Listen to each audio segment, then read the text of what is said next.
അങ്ങനെ നിങ്ങൾ എന്തിനാണ് ഇങ്ങനെ? എനിക്ക് മാധ്യമങ്ങളോട് എല്ലാവരോടും പറയാനുള്ളത്, ഇല്ലാത്തൊരു കാര്യം ഞങ്ങളെല്ലാം നിൽക്കുമ്പോഴല്ലേ ഊതി വീർപ്പിക്കണത്.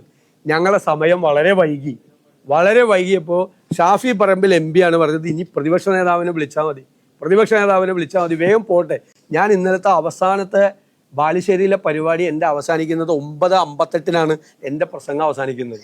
ഞാൻ ഒരു വിധത്തിലാണ് കാരണം ഈ തിരക്ക് കാരണം, ജാഥയിലെ ആളുടെ പ്രശ്നവും കാരണം, ഒരുപാട് ആളുകൾ കാരണം നമുക്ക് പല സ്ഥലത്ത് ഉദ്ദേശിച്ച സമയത്ത് തീർന്നു പോകാൻ പറ്റില്ല. അപ്പൊ കുറ്റ്യാടിയിലെത്തിയപ്പോഴേക്കും എല്ലാവരും ഇത് ചെയ്തു. അപ്പൊ ഷാഫി പറമ്പിൽ പറഞ്ഞു, നിർബന്ധമായിട്ട് പറഞ്ഞു, പ്രതിപക്ഷ നേതാവിനെ വിളിച്ചാൽ മതി, ഞാൻ സംസാരിക്കുന്നില്ല, വേഗം തീർക്കെന്ന് പറഞ്ഞു. അപ്പോൾ പ്രമോദ് പറഞ്ഞു, ഇല്ല ഷാഫി സംസാരിച്ചേ പറ്റുള്ളത് പറഞ്ഞു. അപ്പോൾ വേണ്ടാന്ന് പറഞ്ഞിട്ട് പ്രമോദിനം പിടിച്ചു മാറ്റിയ ഒരു പ്രധാനപ്പെട്ട മാധ്യമം ഒരു വാർത്തയും കൂടി കൊടുത്തു. അതാണ് മുല്ലപ്പള്ളി രാമചന്ദ്രൻ വീണുപോയത്. എന്തിനാണ് പച്ചക്കള്ളം പറയുന്നത്? നിങ്ങളുടെ ക്രെഡിബിലിറ്റി പോകും. മുല്ലപ്പള്ളി രാമചന്ദ്രൻ എഴുന്നേറ്റ് ഞാൻ പ്രസംഗിക്കാൻ തുടങ്ങിയപ്പോൾ അദ്ദേഹം സീറ്റിലേക്ക് ഇരുന്നു. ഞാൻ വെല്ലുവിളിക്കുന്നു, ഒരു പ്രധാനപ്പെട്ട മാധ്യമം മുല്ലപ്പള്ളി രാമചന്ദ്രൻ വീണു എന്ന് പറഞ്ഞൊരു വാർത്ത കൊടുത്തു.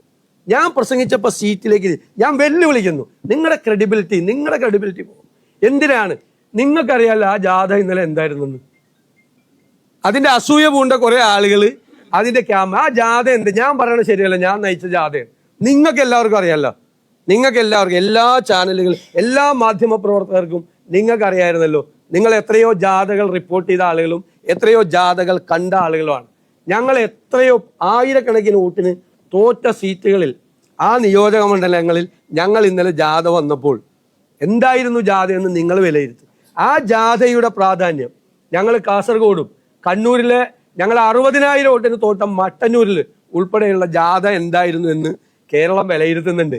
അപ്പൊ അതിന്റെ ഒരു ശോഭ കെടുത്താൻ വേണ്ടിയിട്ട് ഇല്ലാത്തൊരു കാര്യം ഊതി വീർപ്പിച്ച് ഒരു നെഗറ്റീവ് വാർത്ത, അത് ശരിയല്ല.